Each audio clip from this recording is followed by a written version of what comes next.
Hi and welcome again to Tech It Out. Today we're going to be looking at the SQ8 Mini DV full 1080p car or POV cam. Now I believe this is probably the smallest car cam I've ever seen, maybe the smallest on the market. I'm sorry about the camera focus there, it's not quite focusing properly. I'll just read what's on the packet. Anyway, the video format's AVI, video coding is MJPEG. It's, as I said, 720 or 1080p.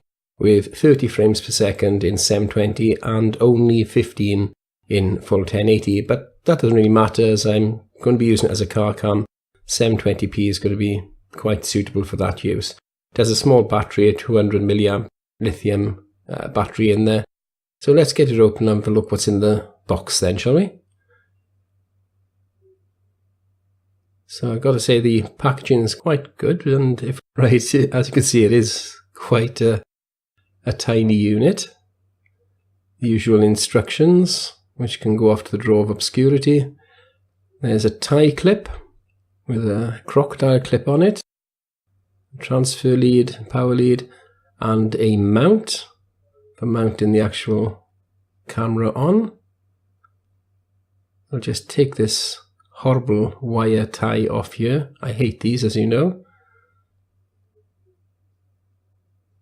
And as you can see, it's a normal Type A USB to micro USB and a composite video out. You can plug into perhaps a reversing camera monitor if you have one. Some can actually plug that into their headsets on their stereo systems if you have that facility. There's a little clip bottom there for the mount itself, so you can screw it to the whatever or stick it. And then clip the mount on, and here's the camera itself. And it is absolutely tiny. Just two buttons on the top. The stop, start and mode button, nothing around there.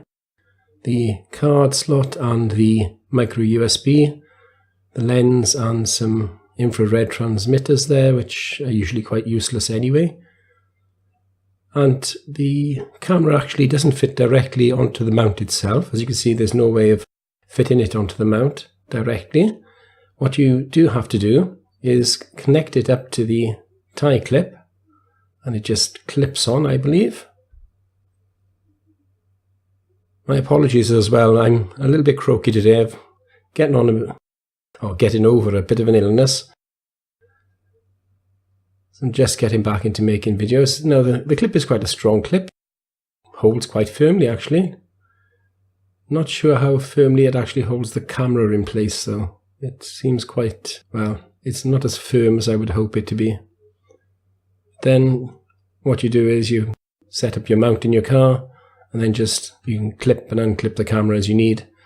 So if there's an accident, for instance, you can take the camera off the mount, clip it to your jacket or your shirt, and then you can walk around viewing whatever the damage is.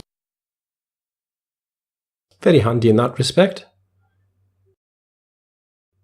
It's not, again, a very good, there we go.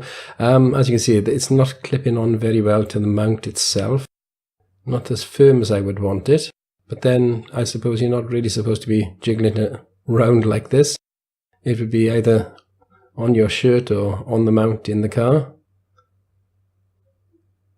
It has a ball joint on it, so it's quite good for positioning. You can turn it to the position you need it, depending on which way you've actually mounted to the car itself,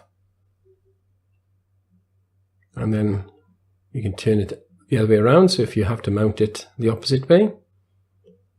And the lead, of course, just plugs in as normal. So let's have a look at what the quality is like of the camera itself.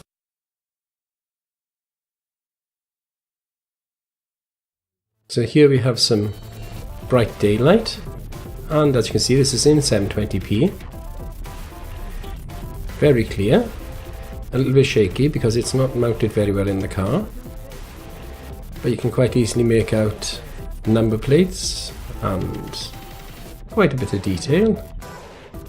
I have to say as well that my rear window is smoked glass, so it's a little darker than it would normally be in most cars. It'd be a lot lighter.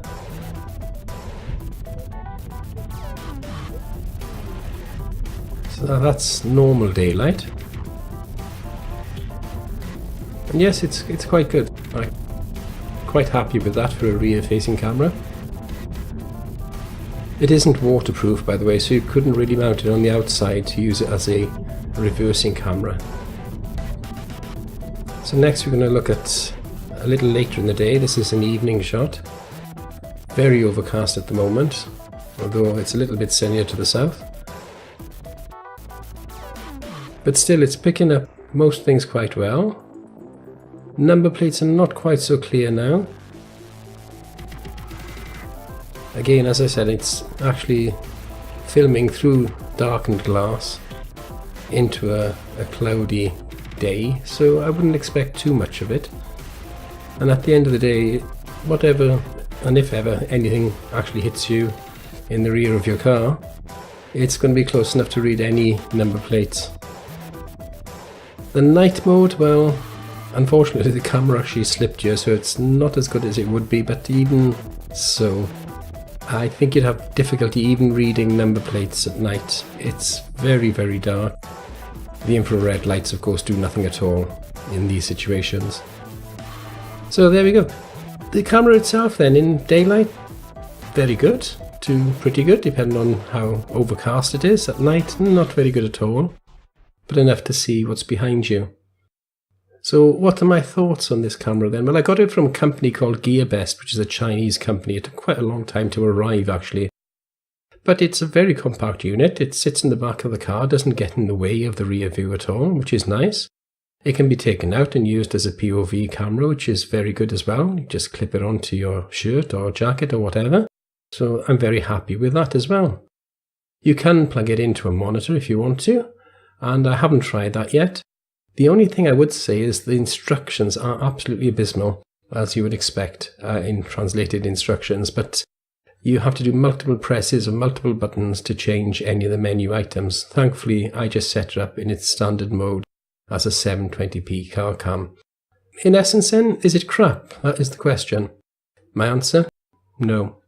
It's worth the money, and that money is about £11 or $15. Again, thank you for watching.